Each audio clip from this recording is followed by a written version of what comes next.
Romanos capítulo 3. ¿Qué ventaja tiene, pues, el judío? ¿O de qué aprovecha la circuncisión? Mucho en todas maneras. Primero, ciertamente que les ha sido confiada la palabra de Dios, pues que si alguno de ellos han sido incrédulos, ¿su incredulidad habrá hecho nula la fidelidad de Dios? De ninguna manera. Antes bien, sea Dios veraz y todo hombre mentiroso, como está escrito, para que seáis justificado en tus palabras y venzas cuando fueres juzgado. Nota, riqueza literaria, veraz, compare latente y letargo, genuino, real, verdadero, ideal, manifiesto, no oculto, es lo opuesto a falsedad, encubrimiento e inconsistencia humana. Dios es fiel en cumplir sus promesas, en Él no hay falsedad, nos asegura que sus pronunciamientos concuerdan con la realidad, son auténticos y están en armonía con los hechos históricos. Versículo 5.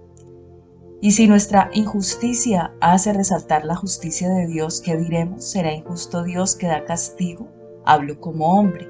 Nota, aunque el juicio de Dios sobre el pecado muestra su justicia y realza su gloria, esto no significa que sea un Dios injusto. La santidad de su naturaleza exige que castigue el pecado. Versículo 6. En ninguna manera, de otro modo, ¿cómo juzgaría Dios al mundo? Pero si por mi mentira la verdad de Dios abundó para su gloria, ¿por qué aún soy juzgado como pecador?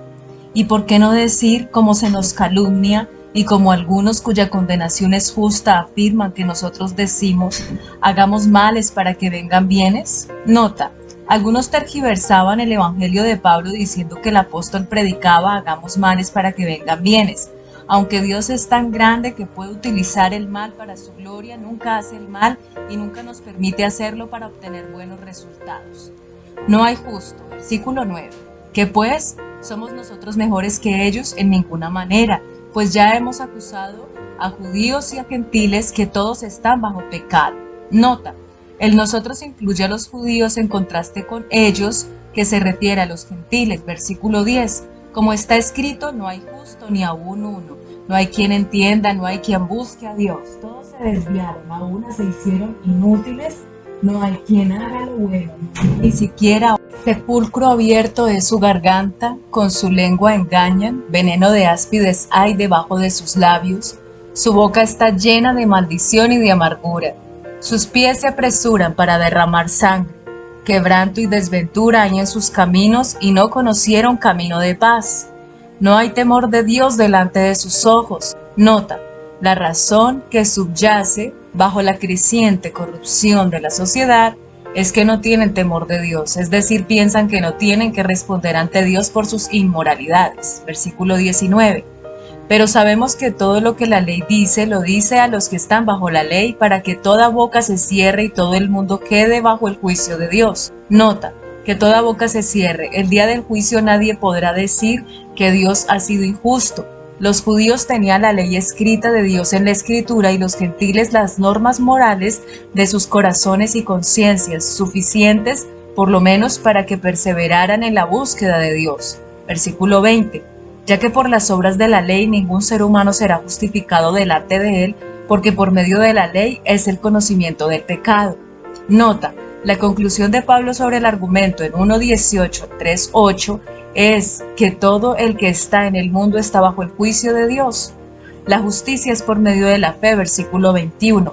Pero ahora, aparte de la ley, se ha manifestado la justicia de Dios testificada por la ley y por los profetas. Nota, pero subraya el contraste entre la revelación de la ira de Dios 1:18 y la revelación de su justicia. Véase la nota 1:17. Por la ley y los profetas se refiere a todo el Antiguo Testamento. Versículo 22. La justicia de Dios por medio de la fe en Jesucristo para todos los que creen en Él, porque no hay diferencia. Nota, la fe en Jesucristo es una confianza genuina en Cristo, una sincera seguridad en Él, en lugar de en uno mismo para alcanzar la salvación. Versículo 23. Por cuanto todos pecaron y están destituidos de la gloria de Dios. Nota, nunca nadie alcanzará por sí mismo las normas divinas de absoluta perfección moral para merecer la gloria de Dios. Por lo tanto, si va a haber alguna salvación, debe venir por otra vía. Véase versículo 24. Dinámica del reino. Cristo. La necesidad absoluta de cada ser humano. Evangelización mundial. La evangelización mundial requiere que veamos a la gente tal como Dios la ve, como pecadores. Primero, por naturaleza. Segundo, por decisión propia. Tercero, por su conducta. Ciertas actitudes y pretextos ciegos han hecho que algunos creyentes en Cristo no adviertan la condición desesperada de los perdidos, porque la paga del pecado es muerte. El universalismo o reconciliación final son términos que describen la creencia errónea de algunos de que al fin y al cabo aún a los eternamente perdidos se les librará del juicio eterno. Pero Pablo dijo, pensando esto, que si uno murió por todos, luego todos murieron, porque él vio a los perdidos como Dios los ve. Dijo que el amor de Dios le constreñía a dedicarse a la evangelización mundial. Las naciones, es decir, todos los seres humanos, necesitan el evangelio desesperadamente y están perdidos sin él. Un examen cuidadoso de la palabra de Dios nos ayudará a captar y retener la convicción de que la humanidad entera necesita el evangelio. Hechos 4:12, Romanos 10:13 al 15. Versículo 24. Siendo justificados gratuitamente por su gracia mediante la redención que es en Cristo Jesús. Nota, justificados significa ser declarados justos ante Dios. Riqueza literaria. Redención, una liberación asegurada por el pago de un rescate. Liberación, dejar en libertad. La palabra en el griego secular describía a un conquistador soltando a los prisioneros, un amo redimiendo a un esclavo. En el Nuevo Testamento la palabra designa la liberación del mal y de la condenación del pecado por medio de Cristo. El precio que se pagó para la compra de esa liberación fue su sangre derramada. Dinámica del reino. Relación correcta con Dios por medio de la sangre. La sangre. Dios presentó a Jesús como el sacrificio para expiación o reconciliación con la humanidad, la cual estaba separada de Dios. La comunión con un Dios santo era posible únicamente por medio de la expiación de los pecados, los cuales separaban de Dios y de las promesas del pacto a la humanidad. Es la sangre derramada de Cristo lo que finalmente satisfizo los requisitos de la justicia de Dios. El juicio de Dios cayó en forma completa sobre Cristo. El sacrificio inmaculado que borra los pecados pasados y presentes es por medio de la fe en la sangre de Cristo que la humanidad es justificada a los ojos de Dios. La sangre de Cristo entonces viene a ser el vínculo que une al pueblo de Dios y que le da derecho a las provisiones del pacto de Dios. La sangre de Cristo es para siempre el único medio de una relación correcta con el Dios Santo. Mateo 26:28, Efesios 2:13, versículo 25. A quien Dios puso como propiciación por medio de la fe en su sangre para manifestar su justicia a causa de haber pasado por alto en su paciencia los pecados pasados. Nota, propiciación quiere decir apaciguamiento de la ira divina por medio de una ofrenda de sacrificio.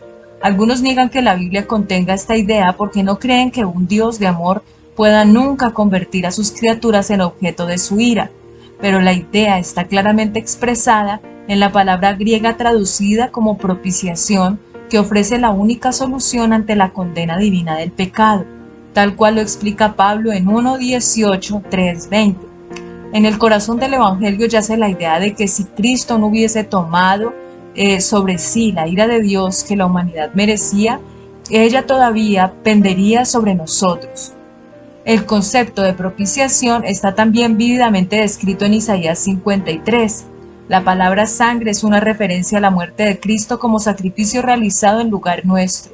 La sangre derramada de Cristo es una clara evidencia de que entregó su vida por nosotros. Para manifestar su justicia, Dios no había castigado todos los pecados pasados en los tiempos del Antiguo Testamento. Por lo tanto, parecía como alguien injusto, en razón de que se había pecado sin que se hubiese pagado la pena correspondiente. Pero cuando Cristo murió, Él pagó incluso por los pecados pasados que Dios había perdonado, mostrando así que la justicia divina nunca perdona el pecado sin satisfacción completa de la pena. Versículo 26. Con la mira de manifestar en este tiempo su justicia a fin de que Él sea el justo y el que justifica al que es de la fe de Jesús. Nota, enviar a Cristo a morir por nuestros pecados fue la asombrosa solución divina al problema de cómo podía Dios permanecer siendo justo, castigando todo pecado, y al mismo tiempo justificar a los pecadores. Declaramos perfectamente justificados ante Él. Versículo 27. ¿Dónde pues está la jactancia? ¿Queda excluida? ¿Por cuál ley? ¿Por la de las obras? No, sino por la ley de la fe. Concluimos pues que el hombre es justificado por la fe sin las obras de la ley. ¿Es Dios solamente Dios de los judíos? ¿No es también Dios de los gentiles? Ciertamente también de los gentiles, porque Dios es uno y Él justificará por la fe a los de la circuncisión y por medio de la fe a los de la incircuncisión. Luego, por la fe, ¿invalidamos la ley? En ninguna manera, sino que confirmamos la ley. Nota final. Las leyes morales de Dios no son abolidas por el Evangelio de Cristo. Por el contrario, todo el plan de salvación, incluyendo a Cristo, obedeciendo por nosotros la ley y dando su vida para pagar nuestras transgresiones de ella, muestra que las normas morales divinas son eternamente válidas.